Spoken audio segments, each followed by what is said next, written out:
So it's so much Black history and beauty in Allendale that will be recognized, and it's a great place, for society and humanity to start. It's basically ground zero for a new beginning, a new vision, for the entire earth. And Allendale has the power to launch it.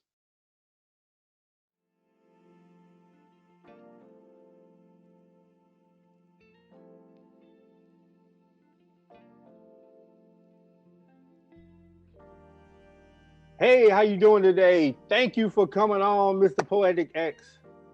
Yeah, thanks for having me, brother. Thanks for having me.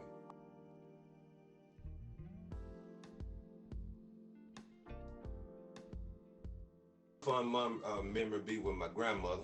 We had my Uncle James on just prior to this interview, and it would be spending Sundays there with her. We would put on shows Sunday mornings for her at church times that she couldn't go out to church, spending time in the community. You said one memory that I remember meeting my uncle's wife at that time, and we all raced in the front yard or raced up and down Marsh Street. So that was a fun memory. The milk trucks coming through Allendale, the bread truck, too would come through. We would come through with the potatoes, different vegetables on the truck. So that was fun. Picking honeysuckles out the front yard. My grandmother's house there on Marsh Street. So I was young, a young puppy, but the memories that I started to, build up there at Allendale showed me it was a lot more to Allendale later, that I could appreciate. But early on, that's some of the fondest memories I had at Allendale.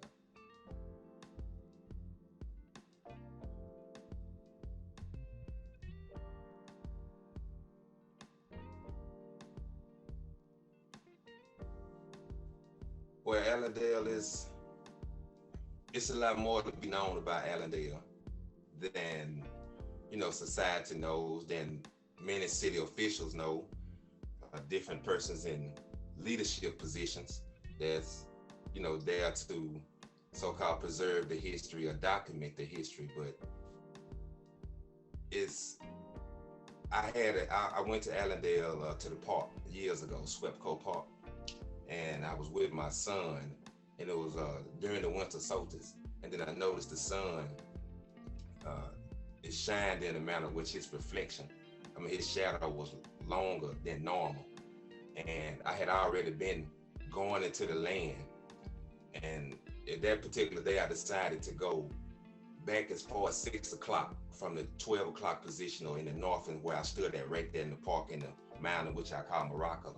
So once I went to the back there on the west side, I began to first, it started finding all these different holes in certain places, but they were in such remote locations. Then I knew that it wasn't by accident. It wasn't just these gopher holes or groundhog holes that, based on the geometry of these holes, that they were precisely, placed there. They were drawn out, and then I began to explore more, and then I began to find artifacts. Found a brick with hieroglyphs on it. I won't say Egyptian hieroglyphs, but it was hieroglyphs. I took that brick to Marty at Spring Street Museum to want to gather more information on it. So I took it that he was puzzled. He didn't have a clue as far as in that level of antiquity that was related to that brick. But I had found a lot of different artifacts, and then I started to notice the round mounds. There were different sizes, enclaves, a series of mounds, and so I began to find shells. I began to find gemstones, cowrie shells. Then I found a stone tablet. The stone tablet reads 3X, 12X, 24S, and it was at the base of an enclave of mounds. So I did my research and then studied on these stone works or stone tablets, and then being placed in remote locations as it was associated with temples, temples of African history. So I began to. I stayed in the land for almost a year. I would go there every morning, and spend a few hours there, and then, study the land as precisely as I could. And So one day I decided to cross the aisle. It's a symbol there in the land, and I'll get to that later. There's a symbol, it's a flat piece of aisle that goes from the head, the highest hill in the north, which is Morocco. That's the hill in the middle of the park. And I crossed over the aisle one day and I noticed the right side of the land is totally different than the west side, the east side. And these yards on the east side are yards of administration, and you'll find different treasures. And these yards are also equivalent to where baseball parks are at, scattered across the United States now.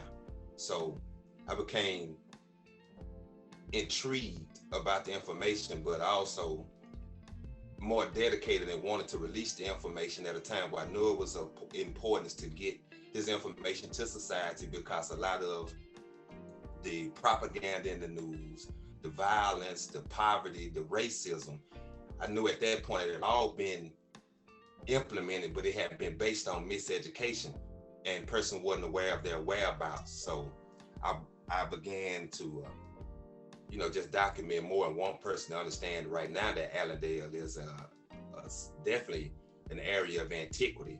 And when you're dealing with Swepco Park, it has in the scripture, when it speaks a lot about the roundabout. So the roundabout is Shreveport, on the outside from downtown, it's extended into the neighborhoods, but that center location is actually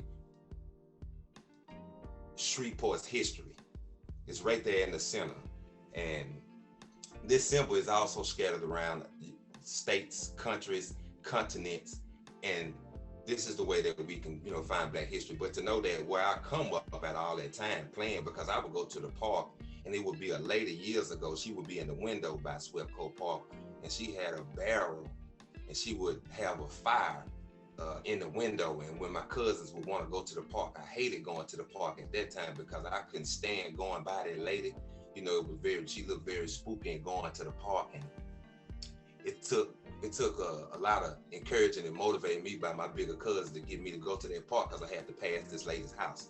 But it was amazing that all that time, and being raised in Shreveport, Louisiana, that it was such a historic location right where I had been at all that time. And other members of my family, other members of the community, my mother, she mentions even playing in that area, but the persons didn't know that African history or Black history was embedded, right there in the neighborhood where they were coming up. So I take it that Allendale has the power to be a model for other cities in the future that really want to provide a greater perspective into Black history, not to deal with racism, but to adjust and fix the Black psychology, to put Black back in its proper place. And, it's just not primarily for us, as Blacks, African Americans, because it's universal. And, Europeans or whites will also find their identity. We can't be arrogant and biased to information that we've already received, and be willing to just change out the narrative, because we've been placed inside of a narrative and basically been stuck there, and the narrative deals with, and I hope if you don't mind me going into it, the narrative deals with what you have a triangle, and here in the top of the triangle you have logos. And the logos deal with the different companies or the logos that you'll see scattered across America and other continents right now. On the right side, you have what is the ethos. And these are persons that work for the logos and working for corporations and companies. Well, they're on the west side, and it's all about the west to find these locations, because west is Africa. And that is pathos. So pathos is dealing with, sorrowful stories, keeping up the mysticism, pathetic, depression. So these stories in the narrative, Blacks have found themselves trapped on the west side in that story, and then it keeps the slave narrative going. And above the logos, you have a star, but that star represents arrows, and that's the information or persons in elite position that give the information to the narrative. But it's also when they refer to us as Negroes or the Negroes. The Negroes represents the G, the letter G. So you'll see that in masonry. But I'm not into the part where persons, they have conflict about the societies that represent masonry right now. I'm just recognizing it as this Black history that has been untold and help persons to find these locations which Allendale represents. But that G that's in the middle, that represents the Negroes, and that's the prophet. And that is the treasures that is in the land.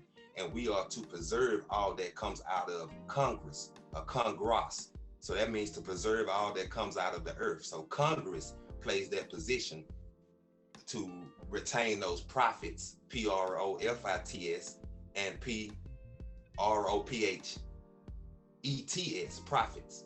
So they both are the same. So we're dealing with metaphysics where one side understands the metaphysics or the hidden agenda in the language, and then it serves the public, and then the public, they don't understand how to communicate because they're not behind closed curtains to understand Black history. Black history is colorable, meaning that it can be colored over, it can be built over.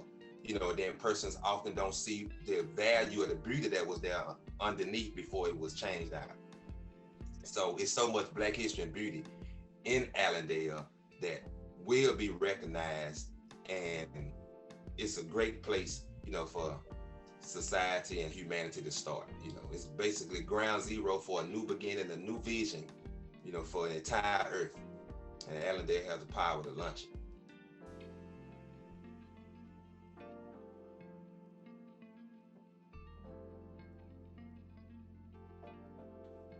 I think that you have more archaeologists coming into Allendale. I think that you have more preservationists coming into Allendale. You have more persons attracted to history that shall come, persons in the intellectual community, because again, with that information that I was just sharing with you, it hasn't been told, so they're going to want to come and learn more about history in America or world history. And it's great, again, because it has been preserved there in Allendale. The yards have been missed, but thankfully, I got up one day and the creator says, hey, I need you to draw this symbol and add a design to it, and then return to the land.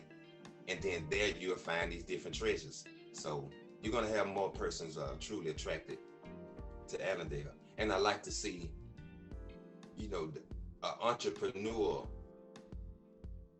incubator there in Allendale where it doesn't have to be managed outside those members of the community, and bringing the youth in and let them get involved in programs and home building themselves, right there. And,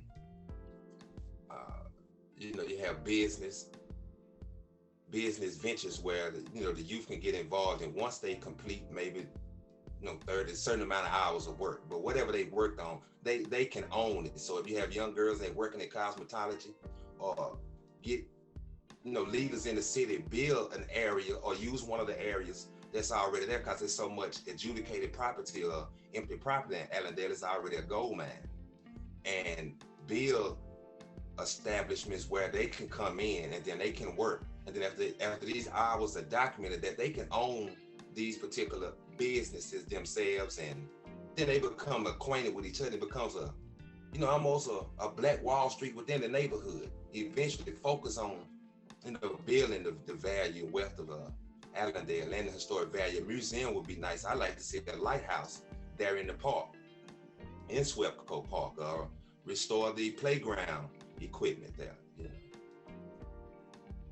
Well, I am so happy that you answered my questions today, and I look forward to talking to you more about everything that you brought up. Yes.